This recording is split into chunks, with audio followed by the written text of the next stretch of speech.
vaig a presentar el següent ponent. Com he dit abans, és un home molt polifacètic. Es titula Externalitzar el pensament, un debat obert. Aquesta ponència va a càrrec d'una persona que ell és matemàtic, músic, és una mica renaixentista, músic, escriptor, i està especialitzat en la intersecció de la creativitat i la tecnologia amb IA. Ahí lo dejo. Això per començar. La seva trajectòria, què podem destacar de la seva trajectòria? Doncs que ha dirigit diversos projectes culturals i de recerca, com per exemple Hangar, el programa Sonar Mies, ha comissariat exposicions sobre IA, com una que es deia IA Intel·ligència Artificial, que la feien al CCCB a Barcelona, en col·laboració amb Barbican Center i el Barcelona Supercomputing Center. Actualment és cap d'esdeveniments... Espera, que desplego. És cap d'esdeveniments i experiències expositives. Està molt bé perquè el primer cop que m'ho vaig llegir, amb aquesta dislèxia que em caracteritza, havia llegit explosives. Dic, uah, és la canya, no? Doncs expositives. Actiu en l'escena de live coding amb Top Lab Barcelona, col·laborador habitual de la SER a Catalunya, proper director del Museu de Disseny de Barcelona i cap de programes de Disseny Hub Barcelona. Així que, sense més dilacions, us deixo amb en Lluís Nacenta. Un gran aplaudiment per ell. Benvingut. Gràcies. Gràcies. Ja veuràs que són gent molt maca. Se'ls veu macos. Sí. Doncs vinga, us deixo amb en Lluís. Gràcies, Laia, per la teva amable i detallada presentació. Moltes gràcies a la Universitat de Vic per convidar-me a adreçar-me avui a vosaltres en aquest entorn extraordinari. Quan he arribat una mica tard i he entrat per allà, he mirat, els espais són importants, he mirat els espais i he pensat, bé, ho passarem bé. L'entorn fa la cosa. És una cosa per mi important. Em van demanar, quan em van trucar, que pensés una mica en quins usos es poden fer en el món de l'empresa, quins usos de la intel·ligència artificial es poden fer en el món de l'empresa. I m'hi he trencat les banyes des d'aleshores fins aquest matí i ja us aviso d'entrada que no tinc resposta. Vaig ser prou prudent de posar la paraula oberta en el títol, però no patiu perquè alguna cosa tinc a dir. Però per mi és molt important que des de ja rebaixem l'expectativa de recepta d'èxit. No tinc cap recepta d'èxit. És un problema molt complex, molt interessant, és un problema fascinador. Intentaré donar-vos en els propers 35 minuts algunes idees, algunes metodologies, alguns conceptes que a mi m'han estat útils i a partir d'aquí la xerrada s'acabarà dient, bé, doncs, cadascú de vosaltres en la seva empresa, amb el seu saber fer, amb aquesta petita ajuda que jo us puc haver donat, feu el que bonament pugueu. D'acord? Per tant, ja queden rebaixades les expectatives. Aquesta xerrada té dues parts, principalment, d'uns 20 minuts escassos cada una. La primera part us parlaré d'un concepte que és fonamental per apropar-se a la IA, que és l'especialització, i la segona part serà pròpiament el cos del que us vull dir i us parlaré d'una cosa que podem anomenar l'externalització sintètica de la presa de decisions. És a dir, què passa quan externalitzem ja no una part del procés de muntatge, sinó la presa de decisions. Anem a la primera part. M'agradaria que penséssiu si sou especialistes, si us considereu a vosaltres mateixos especialistes. I ja m'ho respondreu al final. En el torn de preguntes podeu dir no ho som en absolut, per tant tot el que has dit està totalment mancat de sentit. Perquè jo partiré de la hipòtesi, que confio que tal vegada corregireu després, que el CEO d'una empresa, o en termes més generals, una persona responsable d'orquestar un sistema humà i tecnològic que té un objectiu, no pot ser mai del tot un especialista. Nosaltres hem viscut, gairebé des de la Il·lustració, en l'era dels especialistes, les persones més destacades, més famoses, més riques. Lamine Yamal. No? Què és Lamine Yamal? És un gran especialista. És un gran especialista, és el millor en una cosa. Hem viscut en un món d'especialistes i jo crec que la IA és un símptoma de que aquest món d'especialistes arriba a la seva fi. L'especialització té un factor clau, que és la reducció, fins a cert punt, una mica forçada de la complexitat. Un especialista és una persona que ha de fer, mentre du a terme la seva tasca especialitzada, un cert cas omís, una certa reducció de la complexitat de l'entorn en el que opera. S'entén molt bé en el cas de la medicina, per exemple. Pensem què passa quan un futbolista d'èlit, això ho sentim a les ràdios cada cap de setmana, no? Un futbolista d'èlit té una lesió i hi ha tot un coneixement mèdic, esportiu, que ha de dur a la decisió de si s'ha d'operar o no. Operar és la feina del cirurgià, l'operació és absolutament especialitzada. Crec que amb això estarem d'acord. Jo, si he de passar pel quiròfan, vull que l'humà que m'opera sigui el més gran especialista en aquella part del cos que necessita reparació en aquell moment. Però aquesta és una solució possible. Moltes vegades l'equip mèdic del Barça o de l'equip que sigui diuen no, tenint en compte el Mundial, tenint en compte l'edat d'aquest futbolista, tenint en compte la preferència del mateix futbolista, es pot arribar a una decisió que des d'un punt de vista especialitzat seria errònia perquè dius aquest genoll acabarà pitjor, però que des d'un punt de vista de l'avaluació de la situació complexa sigui l'adequada. Ara potser ja comenceu a estar més d'acord amb mi de que no sé si sou del tot especialistes. Evidentment que un sempre pot dir, bueno, si jo faig pa, doncs sóc un especialista del pa. Però enteneu del que estic parlant? Quan estàs en la situació de fer front a una situació complexa, no pots confiar només en la visió especialitzada. Hi haurà vegades on la solució serà passar pel quiròfan, aquesta serà la solució especialitzada. Però hi haurà vegades que la solució no serà aquesta, inclús en el cas de que el genoll d'aquell futbolista acabi sent pitjor. Què estem fent en aquest cas? Estem fent una avaluació d'una situació complexa i estem tenint en compte una quantitat de factors que no és que sigui gran, és que és, en rigor, imponderable. És a dir, estem decidint en una situació en la que ens manca informació. Rilke deia, a la vida no hi ha classes per principiants, se t'exigeix el més difícil des del primer dia.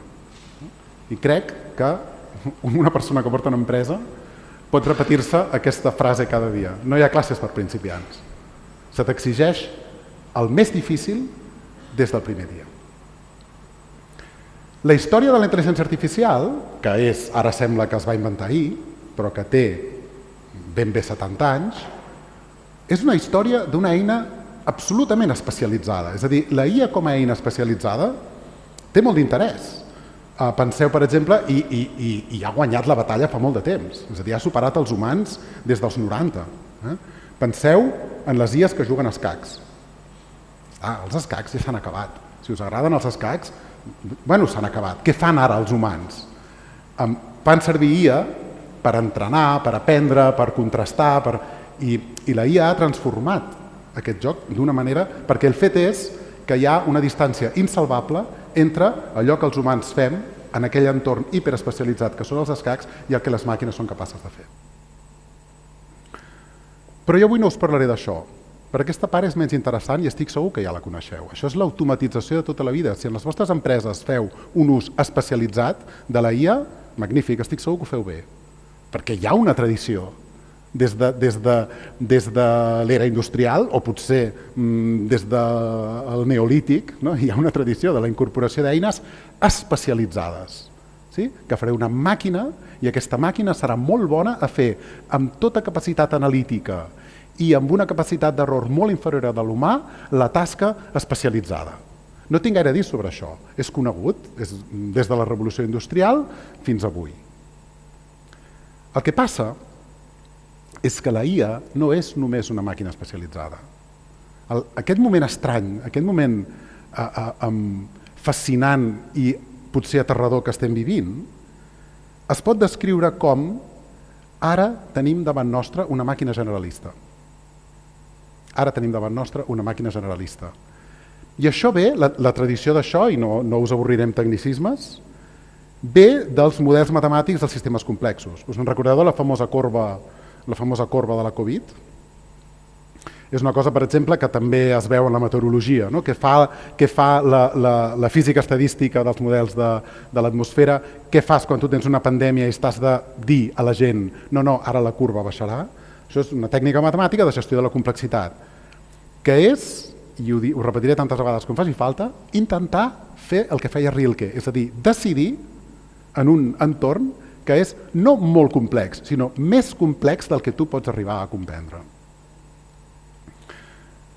Aquí és quan comença la situació divertida. Tenim una màquina generalista, és a dir, una màquina especialitzada en operar en entorns complexos. I complexos, insisteixo, no vol dir tremendament, no, vol dir incommensurables. Més grans que el que podem arribar a concebre. I tot i així hi hem d'operar.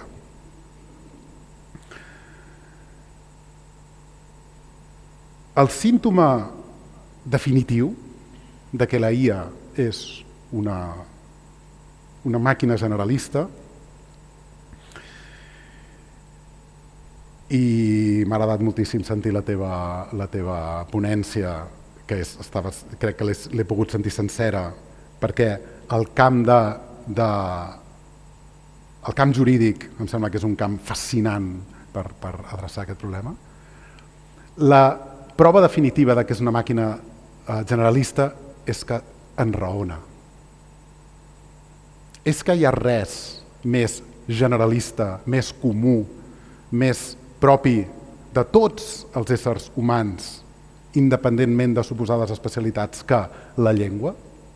Però no és només que aquesta màquina enraoni, perquè les màquines sempre han parlat, perquè sempre hi ha hagut una interfície que ens ha permès comunicar-nos amb ella. No és que parlin, és que ara estableixen una autèntica conversa amb nosaltres. És a dir, la manera com nosaltres parlem amb la IA ja no és una posada en comú, una comunicació operativa d'instruccions i de resultats.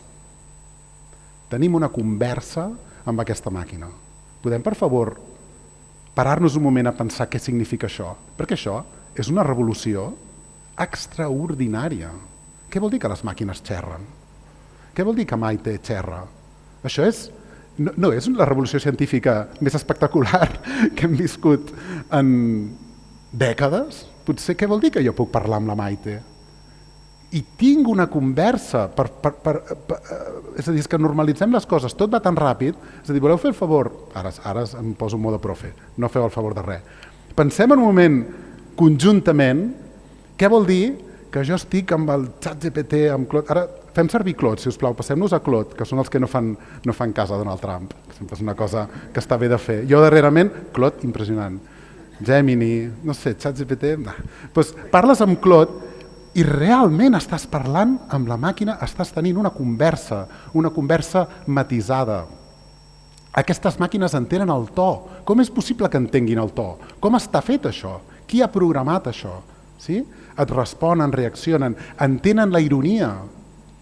Feu experiments, poseu a prova Claude per veure si entén la ironia, i l'entén. L'heu fet aquesta prova o no? Feu-la. Entén el context, és a dir, realment és competent des d'un punt de vista sofisticat i literari en l'ús de la llengua humana.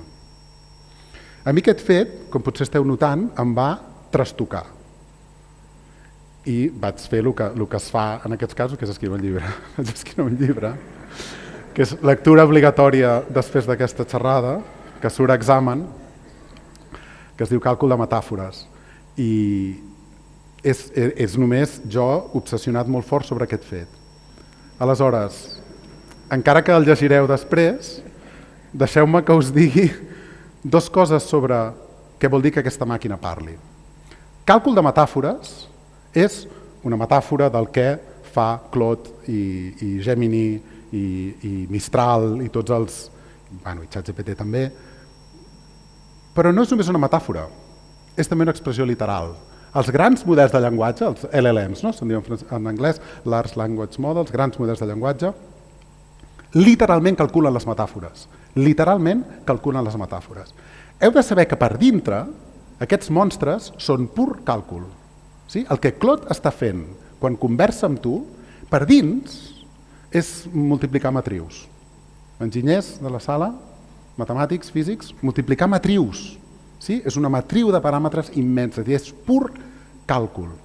I en canvi, per fora, a la superfície, no està només compartint informació amb tu, sinó que està tenint una conversa literàriament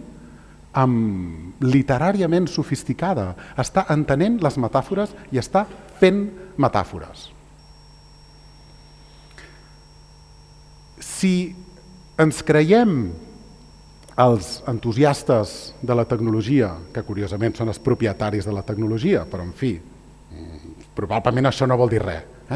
Els entusiastes de la tecnologia, que són els propietaris de la tecnologia, quan arriben a aquest punt, diuen, magnífic, ja ho tenim. La ciència ha anat paulatinament conquerint més i més espais de la vida humana, doncs ara n'ha conquerit un de nou, que és la llengua. Imagineu-vos, la llengua és tot. La llengua és tot. Aleshores, els entusiastes de la tecnologia que, oh sorpresa, són els propietaris de la tecnologia, diuen, doncs ara farem, i per exemple, Stephen Wolfram diu, ara farem la teoria física de la llengua, és a dir, les equacions diferencials de la llengua. Farem la física de la llengua.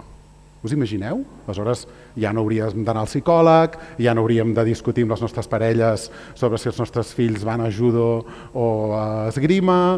Senzillament, tindríem un model determinista científic que resoldria,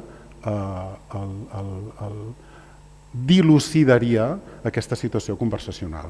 No sé si us sembla una perspectiva bonica. A mi em sembla, jo que soc matemàtic i que estimo profundament els models matemàtics de les coses, em sembla un escenari distòpic i aterridor, que per sort no es produirà.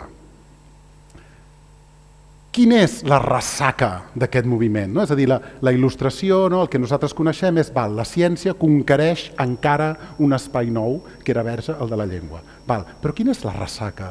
Quin és el contraatac? La llengua ha ingressat en el terreny computacional. Ara ja ningú pot dir, no, jo és que soc de lletres. Gent de lletres, ja no ho podeu dir mai més, perquè ara parlem amb les màquines. Ja no podeu dir, no, és que jo no sé Python, no sé C++, no, digue-li a la màquina el que vols. És a dir, la divisió entre les ciències i les lletres s'ha acabat, no opera. Els batxillerats s'han de... Serà com, mira, els que fan art i els altres. No sé com ho faran. S'ha de repensar tot, perquè la divisió entre les ciències i les lletres ha col·lapsat. I ha col·lapsat d'una manera increïble, que és, els artífecs d'aquest col·lapse no han estat els filòsofs, no han estat els físics, no han estat els matemàtics. Els matemàtics sempre arribem tard, perquè som molt matemàtics a la sala. No hi ha cap matemàtica. Això és molt greu. Els matemàtics sempre arribem tard perquè som molt detallistes i molt perfeccionistes. Aquesta comunió d'allò verbal i allò computacional no l'han fet els filòsofs, no l'han fet els economistes, l'han fet els enginyers informàtics. I ho han fet a la manera de l'enginyeria. És a dir, és com, testegem, funciona? Perfecte. Arribem als altres i diuen, però com funciona? Com funciona? Funciona. Ells ja estan amb el següent problema. És una aproximació molt interessant. Enginyers de la sala, no ho dic com un... Enginyers sí que n'hi ha, Enginyers? I matemàtics cap? Molt malament. M'equivoco? És a dir, aquesta cosa de l'enginyeria, de dir, la meva feina és que efectivament en el món real això quadri, Això és el que tenen els models de llenguatge. Però, oh sorpresa, i després venim els matemàtics, els filòsofs, tota la resta de gent que anem a poc, intentant entendre què passa. A dia d'avui no sabem per què aquests models convergeixen, no sabem per què convergeixen ni com convergeixen. No sabem com funcionen, però funcionen. I passa una cosa que és un símptoma fascinador. Estem estudiant els grans models de llenguatge com si fossin un fenomen de la naturalesa. Perdona? És a dir, no hi ha res més, jo crec que es diu artificial, intel·ligència artificial, però els estudiem, heu vist com es fa ciència dels models de llenguatge? Es fa ciència experimental, com si fos un ésser viu. I què passa si agafem el dataset i tal? Ui, reacciona així. I què passa si multipliquem les èpoques d'entrenament? Fem ciència experimental, que és com s'estudia la natura, amb una cosa que és un invent dels homes.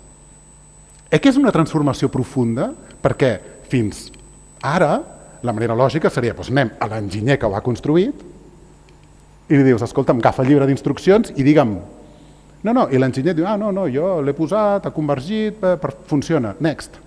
Ja no m'atabalis amb preguntes filosòfiques, funciona. Val, ja no sé per on anava. Aleshores, no, una mica sí. Aleshores acabaré la primera part, que se suposa que anava sobre l'especialització, dient que quan tu ets un no especialista, o no especialista fins a cert punt, perquè és veritat que després si has d'operar, operes.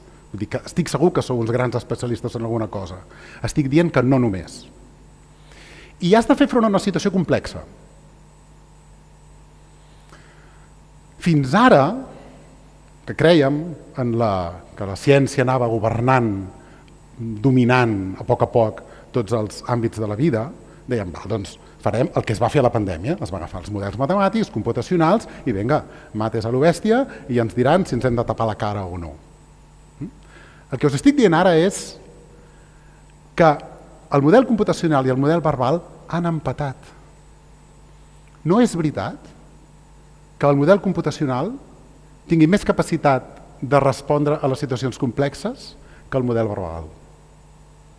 És a dir, els grans models de llenguatge que calculen metàfores són la demostració a la pràctica, a la manera dels enginyers, que davant d'una situació complexa, la capacitat de resposta computacional i la capacitat de resposta verbal han empatat. És a dir, hi ha un isomorfisme. Com que no hi ha matemàtics no puc dir isomorfisme. Que s'assemblen, que són igual de complexes, que una no és més complexa que l'altra. Aleshores, ara passarem al segon capítol, sí? I l'entremès entre un capítol i l'altre és què fem quan prenem decisions? Prendre decisions en una empresa i a la vida és operar en un entorn en el que et falta informació. Ara pensem un moment en les nostres vides quotidianes.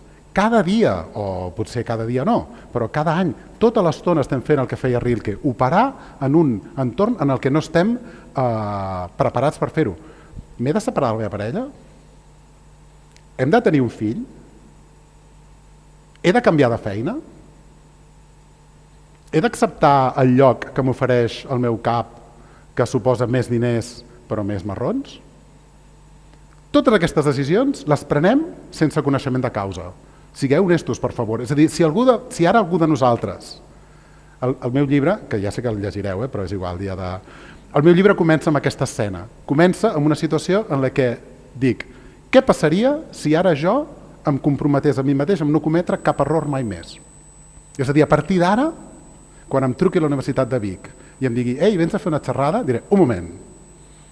I amb una lògica absoluta recabaré tota la informació, tota la història de la Universitat de Vic des de l'origen, tot sobre Vic, tots els vostres currículums, tot el que em costa venir, una anàlisi reputacional de si què tal estic quedant, tot. Després, com em sentiré jo? És a dir, intentés prendre una decisió informada, al cap de mig any em tornaria a trucar i em dirien és que ja s'ha passat, era ahir la conferència. Sí? És a dir, per això que estic dient, estic portant a l'extrem una cosa que fem tota l'estona, que és molt important, que és profundament humana. I per això al final d'aquesta xerrada, que ja falta poquet, no patiu, la meva recepta d'èxit serà molt decepcionant, perquè el que estic dient és tota la ciència des del Renaixement fins ahir per la tarda, al final ha arribat a un èxit que és espectacular, que és xerrar. Però, meravella, de xerrar ja en sabíem. I, per tant, no ha passat el que esperàvem, que és que la ciència computacional ens resolés la vida, però ha passat una cosa que és molt interessant, que és allò en què els humans excel·lim, resulta que ens permet també, hem demostrat a la manera dels enginyers, que ens serveix, és competent, és suficientment complexa, és interessant per fer front a aquesta cosa no prou informada, però absolutament necessària, que és prendre decisions. Perquè quan la situació es va fer complexa, i ara he començat el segon capítol, que és externalització sintètica de la presa de decisions. Ara ve el bo. L'externalització sintètica de la presa de decisions és el que vosaltres heu de decidir si fareu o no. I aquesta decisió serà l'única que no serà sintètica, que serà purament humana. I us vull convèncer, encara amb un últim exemple, de que la llengua i els sistemes computacionals són, segons el cas, igual de competents per fer front a una cosa tan difícil com prendre una decisió sense tenir tota la informació, perquè és impossible tenir-la. No és que no hagueu fet bé la feina. La llengua té una cosa meravellosa, que és que té el grau exacte d'imprecisió. I això és una resposta que deu venir des dels orígens de la humanitat, potser de ser una resposta evolutiva, a aquesta necessitat d'operar amb un grau incontrolable d'allò ignot. La llengua és meravellosament imprecisa. Una escena del llibre, cada vegada que ho dic sembla que l'estic venent, és igual. Una escena del llibre que es va fer una mica, que ha tingut una mica de ressò, és totalment real, va ser una conversa amb el meu fill en què li vaig dir, amb aquella, vull dir, els que tingueu fills sabeu que amb els fills perds l'estil. Li vaig dir, en un moment en què vaig passar la guàrdia, li vaig dir: t'estimo tant que no es pot dir en paraules, li vaig dir. Això és real com la vida mateixa. No ho diria, bueno, ho estic dient en públic, però vull dir que en aquell moment estàvem ell i jo, poesia de pèssima qualitat, t'estimo tant que no es pot dir en paraules. Carles Riba. Els literats de la sala em perdonareu. Sabeu què em va respondre? Em va dir: acabes de dir-ho en paraules i t'he entès perfectament. Acabes de dir-ho en paraules i t'he entès perfectament. La clau, el que em va fer, jo ja estava amb la paranoia dels models de llenguatge, el que Dalí anomenava la paranoia crítica, és a dir, quan estàs pensant en una cosa veus allò a tot arreu. Jo em vaig... Perquè clar, el que em va alarmar de la resposta, els nens són més intel·ligents que nosaltres en tot, perquè tenen un grau de condicionaments i de tonteries menor, i per tant, el que em va fer explotar el cervell va ser perfectament. Va ser, bueno, papa, ja ho sé que m'estimes, ets el meu papa... No, em va dir, t'he entès perfectament. És a dir, que dir una cosa tan absurda i tan de mal gust com t'estimo tant que no es pot dir en paraules és una imprecisió, és una literatura de pèssima qualitat que funciona a la perfecció. El meu fill m'ha dit, t'he entès perfecte. No ho podies haver dit millor. Llavors ara, amb aquest... Aneu bé, És que estic intentant dir tonteries, perquè clar, després de tirar globus i tot, li deia a la Laia, dic, ara jo no puc competir amb això, deixa'm un globo. Bueno, ja queda poc. Aleshores, ara la decisió que vosaltres haureu de prendre a les vostres empreses és, quan hagueu de fer front a la complexitat, què faig? És a dir, què seria en aquest cas dir t'estimo tant que no es pot dir en paraules? Doncs no sé, una cosa tan antiga i tan important com parlar amb el teu soci. És que tu ho has explicat molt bé, aquests moments de hòstia, esto no tiene sentido, però vamos a hacer. Ho has explicat molt bé. Què vol dir això? Vol dir, no tenim tota la informació, ni tan sols som juristes, sí? És a dir, no tenim tota la informació, però amb la informació que tenim, ara parlem aquí el meu col·lega i jo, ens mirem a la cara i diem, saps què? Va. I ho fem. Sí? A vegades fareu això, i crec que he demostrat, anava a dir científicament, he demostrat a la manera dels enginyers que no és una solució tan descabellada com semblava. A vegades fareu el que s'espera de la IA, que és dades, computació però jo no estic parlant de la IA especialitzada, estic parlant de la IA generalista i fer una avaluació en via de quina és la resposta correcta. Em sap greu. Qui decidirà què és millor? Vosaltres. Ho heu de decidir vosaltres. Ara, us he de dir alguna cosa, no? Perquè si no, no m'he guanyat el pa.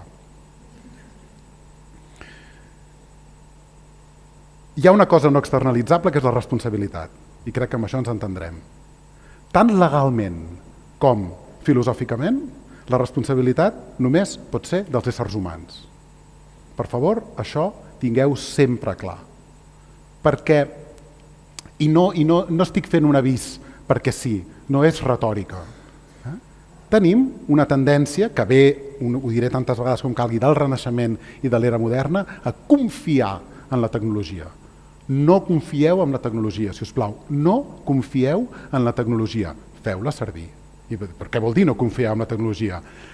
Si la IA, si la Maite és un ens amb el que jo puc parlar, és clarament un ens humanoide, val? Doncs confieu-hi com confiaríeu o no en un humà. Com és la confiança en la presa de decisions? Doncs, per exemple, parteix de l'avaluació de l'error. Sempre es parla de que la IA s'equivoca. Naturalment que s'equivoca. Naturalment que s'equivoca. Com voleu que no s'equivoqui si opera en un sistema complex en el que li falta una part de la informació? Però és que la confiança no va així. Els humans també s'equivoquen. Les nostres parelles que estimem s'equivoquen.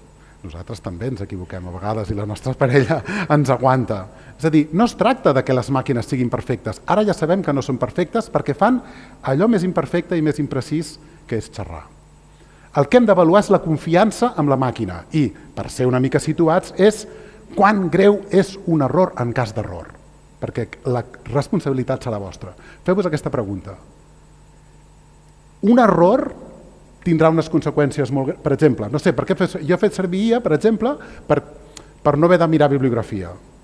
No? Que treballin les màquines. Bueno, què passa si fa un error? Doncs que m'oblidaré un article. No passa res, si tampoc tindré temps de llegir-lo. Aleshores penso, ja està bé. Ja està bé. És una tasca en la que l'error per mi és assumible. Jo faig servir la IA per escriure e-mails. Que sí? E-mails? Va, no m'ho crec. Passa que com que us envieu e-mails entre vosaltres, fa vergonya dir... Però penso, bueno, quina és la conseqüència? És a dir, què pot passar si un e-mail no està del tot bé? És un marge d'error controlable. Quan escrius una carta d'amor, quan escrius un llibre, no dic que no facis servir IA, però t'hi fixaràs molt més. Aleshores, responsabilitat. La responsabilitat només és dels humans. Per favor, la llei a l'estat espanyol és claríssima. Només un ésser humà, per exemple amb el copyright, ara hi ha tota aquesta cosa de que no hi pot haver productes culturals creats sintèticament perquè la llei no identifica, no reconeix a cap entitat jurídica que no sigui un ésser humà com a autor. Magnífic, no ho canviem. La responsabilitat sempre serà vostra. No passa res, és el mateix que fem quan col·laborem. Estic segur que ningú de vosaltres coneix en tot detall tot el que fan les persones dels vostres equips. I teniu una relació de confiança.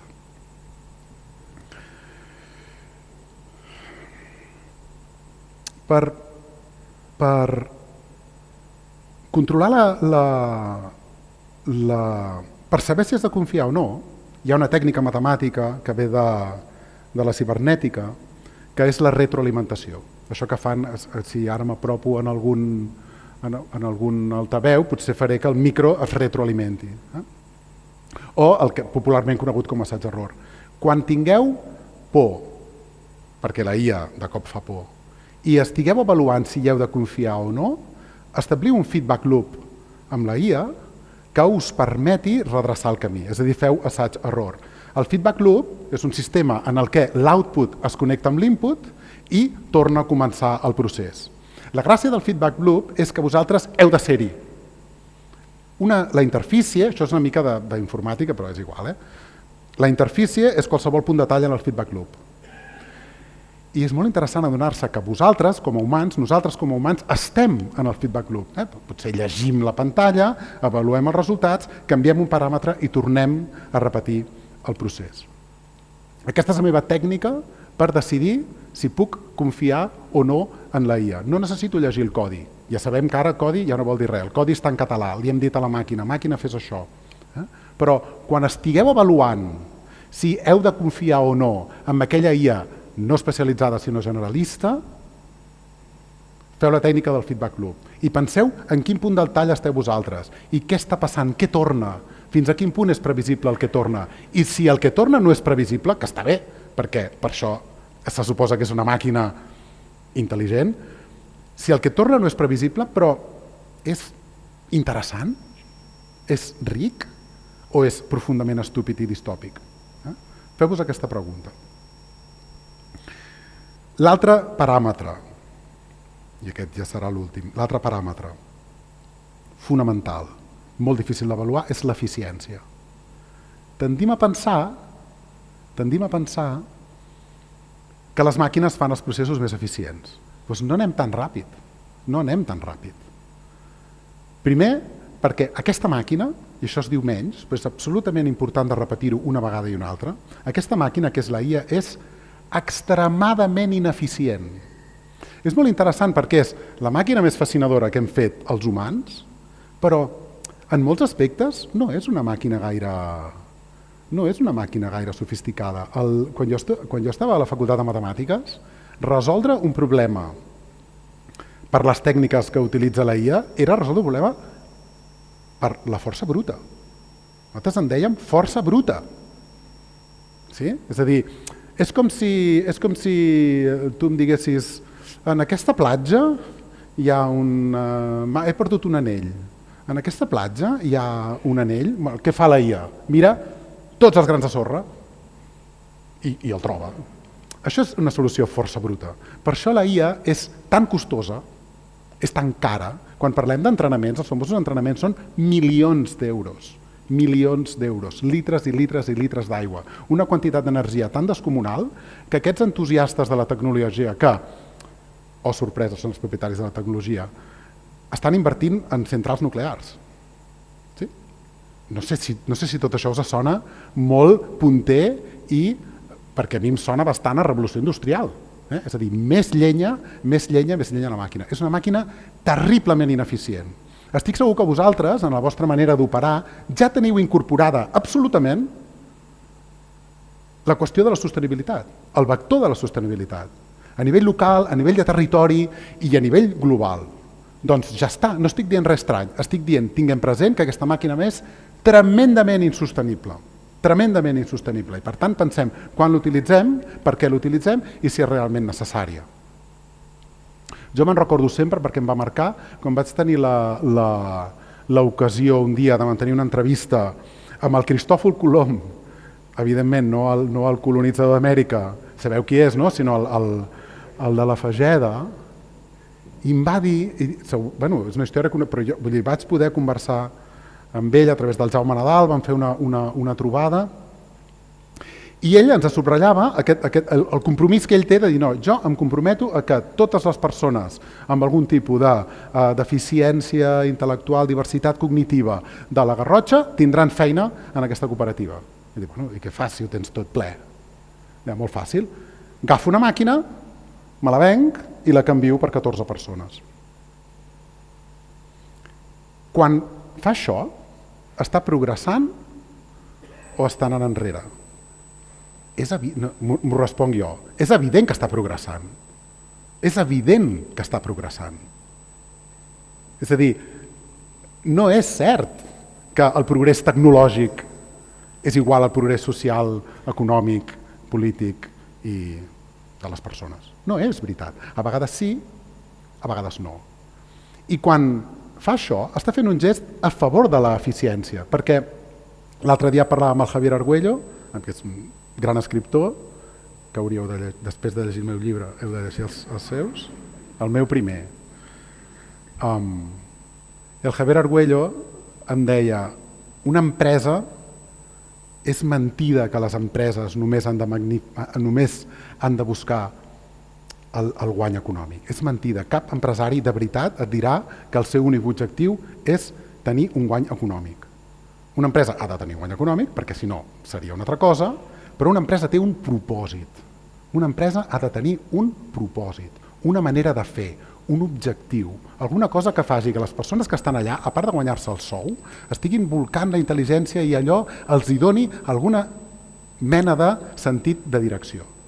Doncs el propòsit d'aquests iogurts de la Fageda, i potser és això la raó per la qual estan boníssims, és que hi ha vegades que has de canviar una màquina per persones. I jo cada vegada que em menjo un Fageda penso, aquest iogurt està molt bo, però potser no només per raons gustatives. Això en dic eficiència, no sé si s'ha entès. És a dir, l'eficiència no és la màxima velocitat en la consecució d'un guany, sinó que és la màxima efectivitat en la consecució coherent d'uns objectius. Val. Amb això ja callaré. La moral de la història és, que em sap greu, és a dir, la moral de la història és què aplicareu vosaltres a l'hora de decidir si heu d'utilitzar IA o no a les vostres empreses? Doncs el que ja teníeu abans. El que ja teníeu abans d'inventar la IA. Sí?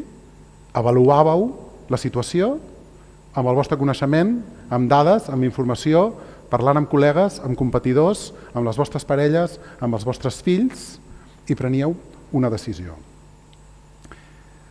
L'última referència és, i és l'última ultimíssima, ho prometo, és de Helga Novotny.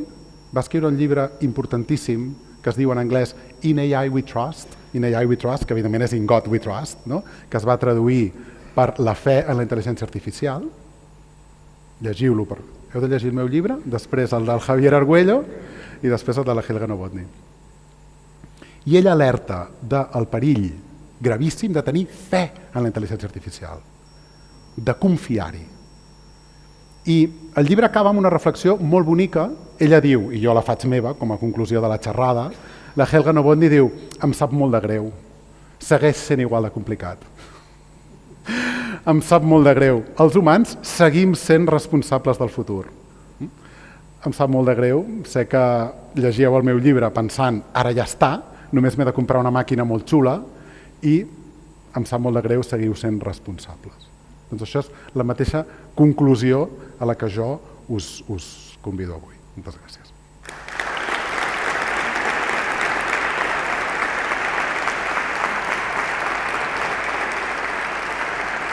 Uah, 39 minuts. Uah, ets un crac, Ets un crac. Mira, estava prevista 45 minuts i 39 minuts i no sé quants segons. Ja ho he borrat, i uns quants segons. Diu, no, a mi el que em digueu, si em digueu 40, 40, si em digueu 38, 38. Sí, i jo li dic... Jo soc com una màquina, jo. Sí, és la influència, no? És la influència. Soc com una màquina. Tu has dit una cosa, mira, ja sembla que li vagi a fer una entrevista, però és que m'ha semblat tan interessant aquesta xerrada. És que des d'allà al racó costa, Jo havia de fer així amb les cartolines, a veure si anava podent sentir, perquè el retorn, el rebot, i llavors estava aquí desgranant. Però has dit, la Laia ha deixat el llistó molt alt amb els globus. Perdoneu, però després d'aquesta xerrada ho sento molt, però gràcies, Moralina. De veritat, per triomfar només necessiteu 4 globus. No necessiteu tant coneixement com el que porta ell i estudia tant. No és necessari perquè amb 4 globus ja ho tenim fet. Correcte. No.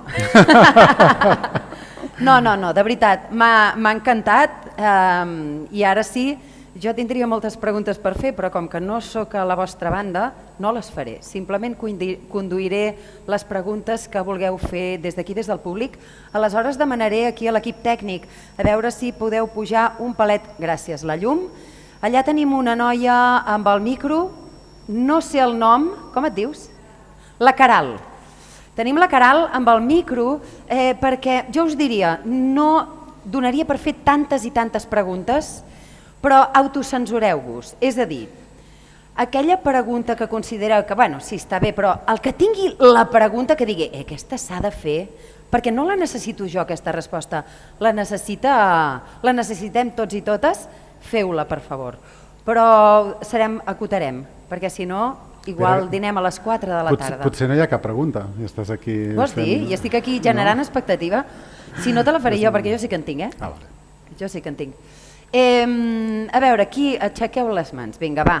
Confieu també que les vostres preguntes són interessants. Ara, aquí igual, ara de cop, tothom ha dit, oi, Déu meu, si la Laia diu que... No. Arrisqueu-vos, per favor. Si no, traurem els globus. Tots alhora no, Sí, tots alhora no. D'un anunci, sisplau. Ningú té cap pregunta? No us heu quedat allà... Ja ho saben tot. Bueno, si no parlem després, no hi ha un dinar després? Sí. Què preferiu? No us atreviu a preguntar? Us heu cohibit? Molt bona pregunta! Molt bona pregunta! Ens l'estem fent tots. Ara, mira, Caral, passa-li el micro perquè val la pena dir-la en micro, si us plau. Ho faig per la Caral perquè diu que si no no se li paga el sou. Jo només vull saber quin és el preu del llibre. L'altre m'ha quedat tot claríssim.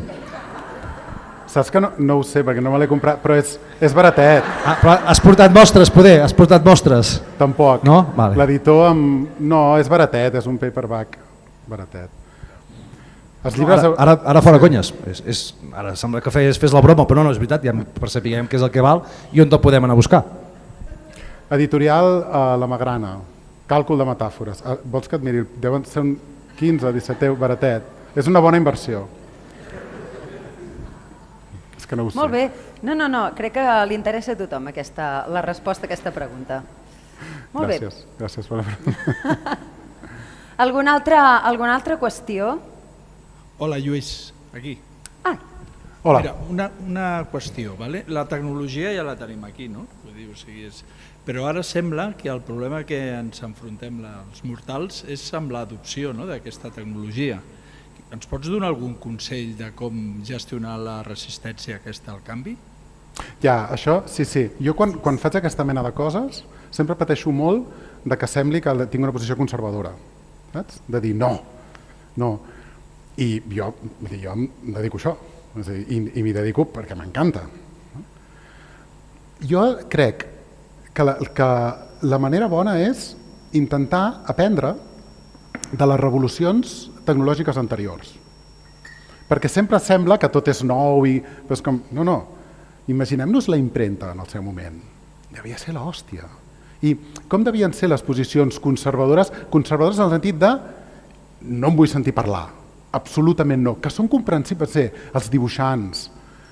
Jo quan em venen els il·lustradors i em diuen és un monstre horrible i s'hauria d'abolir, jo no tinc arguments. Els traductors, hi ha gent que pateix amb aquesta màquina, però és com anem a les revolucions anteriors i intentem aprendre. El primer que passa és que la cosa apocalíptica se't para, perquè quantes vegades s'ha acabat el món? El 2000 es va acabar. No? No sé si us Perfecte. sona. El 2000 estaven tots Però morts de por. us en recordeu de les discussions quan va sortir el cercador, quan va sortir Google? Ja està, en el món educatiu estem en una universitat, ja està, ja tot s'acabava. Els nens serien tots idiotes per sempre més, s'acabarien els llibres... I és molt important pensar que les revolucions tecnològiques tenen un moment d'hipertròfia i de bombolla en el que clarament estem i que després passen. I és molt interessant pensar què quedarà. Jo per això penso, quan dic, no, ara la IA és a tot arreu, penso, però això no durarà gaire. No durarà gaire. La IA estarà en un lloc i farà unes feines. Tenim llibres de paper que han vingut per quedar-se. Tenim bicicletes que han vingut per quedar-se. Tenim llapisos. És a dir, no és veritat que cada tecnologia aboleix les tecnologies anteriors. Tenim discos de vinil. Discos de vinil, perdona, inigualables. Entenc que tots vinils a casa, per favor. Clar que sí. Una altra cosa que aprenem... Jo vinilo a les finestres. Ah, sí? Una altra cosa, no m'enrotllo molt, però una altra cosa important que aprenem, la regulació. Ara sembla que legislar la IA sigui un gest conservador. Algú pot dir una tecnologia no regulada? És que us imagineu que la indústria farmacèutica no estés regulada? Us imagineu que la indústria automobilística no estés regulada? És que no és un gest conservador, és un gest polític articulador i de fet de progrés. Us imagineu que els cotxes, és a dir, tu vas a comprar-te un cotxe i allò està no regulat, està, vamos, sembla que te l'han fet a la URSS, aquell cotxe, perquè a nivell de seguretat, vull dir, aquell cotxe està regulat fins a cada centímetre de la seva mecànica. I a més després està regulat l'ús que tu en faràs. Us imagineu la tecnologia? A mi m'hagués permès arribar des de Barcelona en 10 segons. No sé si viu. És a dir, i com és possible que després arriba una cosa tan potent com la IA i ens posem la mà al cap perquè s'ha de regular? És una evidència absoluta que s'ha de... És només aquest truquet. És com, aquesta revolució sembla que no tenim eines, doncs mirem les revolucions anteriors. I fem-la servir, per favor. Tingueu curiositat. Ara ja no podeu dir que sou de lletres. Per tant, no us sentiu mai aliens en el monstre. Tingueu curiositat, apropeu-vos i jugueu. Dic. Alguna pregunta més? Hola, Lluís, bon dia. Mira, tinc una pregunta, no sé si tindràs la resposta, però si més no m'agradaria també escoltar la teva reflexió, si la tens. I és la gent jove. Agafant una mica i apel·lant una mica aquest últim missatge de la responsabilitat, que al final la responsabilitat és nostra, dels humans, i que hem d'aprendre a fer servir aquesta IA o aquestes eines, però bueno, jo miro una mica la sala, una miqueta, i veig que més o menys tots som d'una generació que potser la tecnologia o aquestes eines ens han vingut després i potser som capaços de fer aquesta tasca, de veure, la utilitzem com a eina i busquem l'equilibri, perquè sigui eficient però sostenible, sabem com trobar tots aquests equilibris.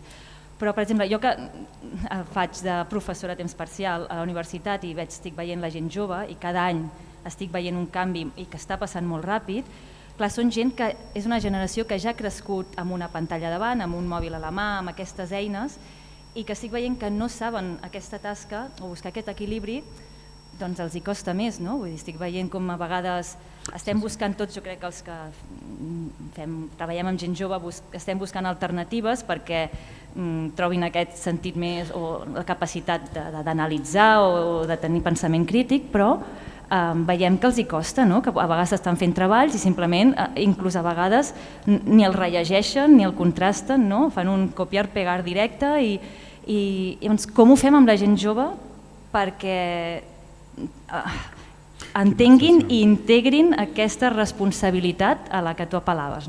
Quina bona pregunta.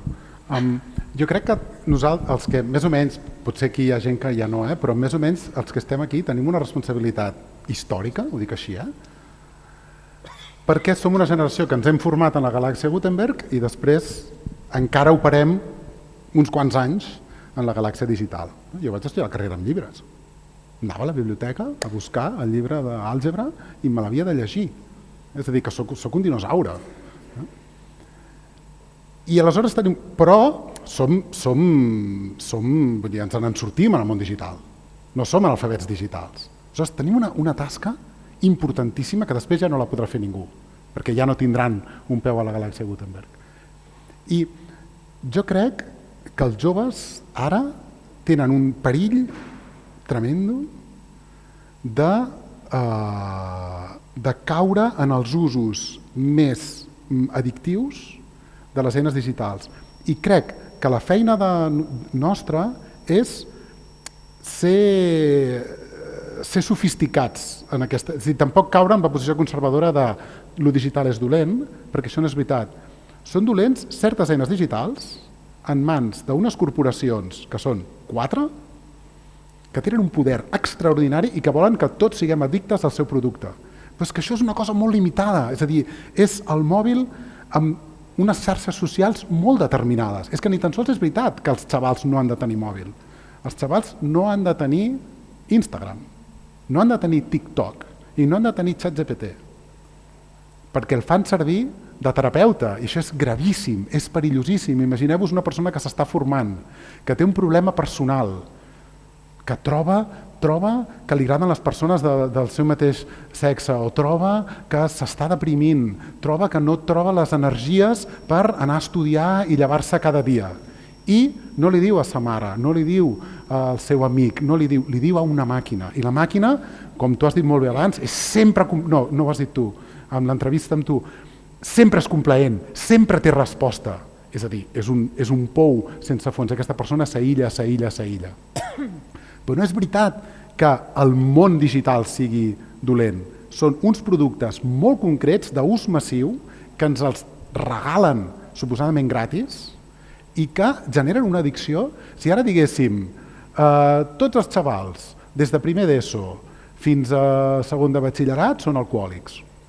Bueno, hi hauria una alarma social. Aquí sí que regularíem. Hi hauria... Ho sento, però és que és així. Són addictes. Són addictes a uns sistemes digitals creats per que s'hi facin addictes. I ells no tenen les eines que tenim. Nosaltres hem deixat de fumar quan ha calgut, o més o menys, hem deixat de beure, hem fet coses. Però un xaval de 13 anys, com pot fer front a una addicció? Aleshores, aquí hem de ser radicals, però no identifiquem això. Això són 4 companyies que són uns descerebrats, amics de Donald Trump, són una gent perillosa. I no té res de conservador això que estic dient. I a l'altra banda, hi ha gent que investiga en via, que fa productes que ajuden en el camp jurídic, és a dir, hi ha molta gent fent moltes coses molt interessants a les que no ens hem de tancar la porta. Però jo crec que la senyal d'alarma no s'ha de mitigar. Tenim joves addictes. D'alguna manera s'ha de parlar molt a casa. Nosaltres a l'hora de sopar és apagar tele i és a l'estona d'estar en família i de parlar amb les nenes. I hem comentat moltes coses d'aquestes. Perdona, que ho he fet molt bé ara i ara m'enrotllaré i... Sí, perquè allà m'estan dient... Però heu vist què és el que ho està patant en el mòbil? Un mòbil sense xarxes. És com... És la bicicleta. Ara resulta que això és el millor. Doncs ja està, ja ho tenim. Estem tornant a lo que has comentat abans, no? Sí. A la fageda. Anem a la fageda. És el mòbil sense xarxes. Ja està. Anem a fer la xarxa. Que ens estan dient que m'he enrotllat molt. Sí, no, perquè senten el rebot, però ho has fet molt bé. Vale. Doncs moltíssimes gràcies. Gràcies. Lluís Napenta.